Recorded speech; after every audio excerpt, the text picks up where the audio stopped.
Mort d'Émile, le décès de l'enfant enfin officialisé. 3 mois après la découverte des ossements du petit Émile, l'acte de décès du jeune garçon sera rédigé dans les jours à venir comme l'a révélé BFM d'ici, ce vendredi 21 juin. Malgré cette officialisation, d'autres analyses sont attendues afin de déterminer les causes du décès du garçonnet. Le dénouement d'une affaire qui aura bouleversé les Français. Le 30 mars dernier, soit près de 9 mois après la mystérieuse disparition d'Émile, une randonneuse a retrouvé les ossements de ce petit garçon dans une forêt du Haut-Vernay, Alpes de Haute-Provence. À la suite de cette découverte macabre, des analyses d'identification génétique menées par les agents de l'Institut de recherche criminelle de la Gendarmerie nationale, IRCGN, ont confirmé que le crâne retrouvé par cette retraitée était bien celui du garçonnet âgé de 2 ans et demi.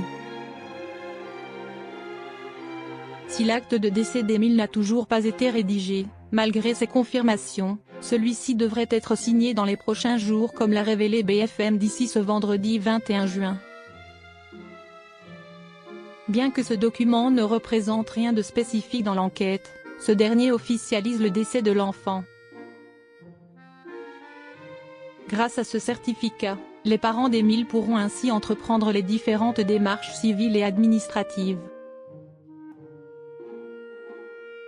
C'est important pour la famille car à un moment, l'enfant doit être déclaré mort et il ne peut l'être que si nous avons la certitude de son décès, a expliqué une source proche du dossier auprès de nos confrères. Une fois que les juges d'instruction auront donné ce certificat, François Balic, maire du Vernay, pourra le signer. Cependant, le dossier n'est pas encore clos.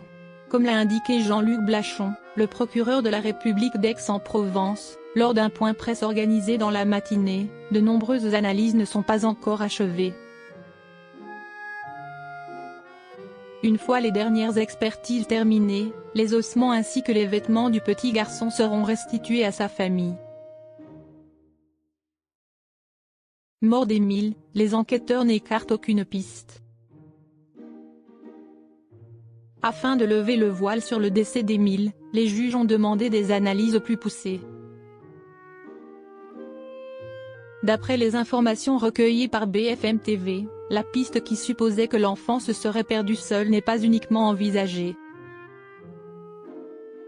Si nous avions des certitudes que l'enfant se soit perdu, on arrêterait tout. Et nous n'avons pas du tout cette certitude.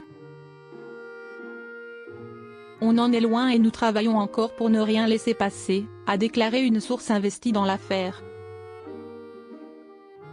Si le mystère demeure complet, certains habitants du Haut-Vernay ont partagé leur théorie concernant la mort du petit Émile.